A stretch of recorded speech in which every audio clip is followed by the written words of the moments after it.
Hello, ഇന്നാണെങ്കിലേ നമ്മുടെ വീട്ടിൽ തൊഴിലുറപ്പ് ചേച്ചിമാരുടെ വർക്കിൻ്റെ ലാസ്റ്റ് ഡേ ആയിരുന്നു. അപ്പോൾ ഇവർക്കൊരു വെൽനസ് ക്ലാസ്സിൻ്റെ അവയർനെസ് ഒക്കെ ഉണ്ടായിരുന്നു കേട്ടോ. അപ്പോൾ അതിനെപ്പറ്റിയുള്ള ക്ലാസ്സൊക്കെ എടുത്തു കഴിഞ്ഞ് ഒരു എക്സസൈസ് ഉണ്ടായിരുന്നു. അതേണ്ട ആ എക്സസൈസാണ് ഈ കാട്ടിക്കൂട്ടുന്നത് ഇവർ. ഭയങ്കര പാട്ടൊക്കെ വെച്ച് ഭയങ്കര ഡാൻസ് ആയിരുന്നു കേട്ടോ. അപ്പോൾ അതിൻ്റെ ഇടയ്ക്ക് അമ്മ അവിടെ നിന്ന് വീണ്ടും അമ്മയെ അത് കണ്ടുകൊണ്ട് എക്സസൈസൊക്കെ ചെയ്യുന്നുണ്ടായിരുന്നു. പിന്നെ എല്ലാവരും ഭയങ്കര ഹാപ്പിയാണ് കേട്ടോ. എല്ലാവരും ഡാൻസ് കളിക്കുന്ന എക്സസൈസ് ചെയ്യുക, പക്ഷേ എല്ലാവരും അത് കണ്ട് ഡാൻസൊക്കെ അങ്ങ് കളിക്കുവാണ്.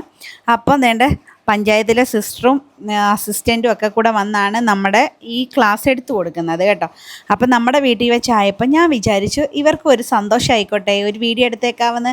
അങ്ങനെ ഞാൻ വീഡിയോ എടുക്കുവാണ്. വേണ്ട ശീല ചേച്ചിയും പിന്നെ ശ്യാമളമ്മയെന്ന് പറഞ്ഞ ഇവർ രണ്ടുപേരുമാണ് ഭയങ്കര ആക്റ്റീവായിട്ട് നിൽക്കുന്നത്. പുറകിൽ പിന്നെ ബാക്കിയുള്ളവരും ഭയങ്കര ഡാൻസ് കളിയൊക്കെയാണ്. രാധ ആൻറ്റിയും സൗമ്യ ചേച്ചിയും ഒക്കെ ഭയങ്കര ഡാൻസ് കളിയൊക്കെയാണ്. പക്ഷേ അവർ ഡാൻസ് കളിക്കുന്നു, ഇവർ എക്സസൈസ് കാണിച്ചു കൊടുക്കുന്നു, അങ്ങനെയാണ്. അപ്പം ഇങ്ങനെയൊക്കെയാണ് ഇവിടുത്തെ ഇന്നത്തെ എൻ്റർടൈൻമെൻറ്റ്. അപ്പം എല്ലായിടവും ഇങ്ങനത്തെ തൊഴിലുറപ്പിൽ ഇതൊക്കെ ഉണ്ടോയെന്ന് എനിക്കറിയത്തില്ല, പക്ഷേ ഞാൻ ആദ്യമായിട്ടാണ് ഇത് കാണുന്നത്. എന്തായാലും അടിപൊളിയായിരുന്നു. വേണ്ട പല രീതിയിൽ പല എക്സസൈസാണ് എല്ലാവരും ചെയ്യുന്നത്. അമ്മ ഇത് കണ്ട് അവിടെ നിന്ന് ചെയ്യുന്നുണ്ട് കേട്ടോ. അപ്പോൾ എല്ലാവരും ഭയങ്കര ഹാപ്പിയാണ്. അപ്പോൾ വേറൊരു വീഡിയോ ആയിട്ട് കാണുന്നവരെ ടാറ്റാ ബൈ, സീ യു.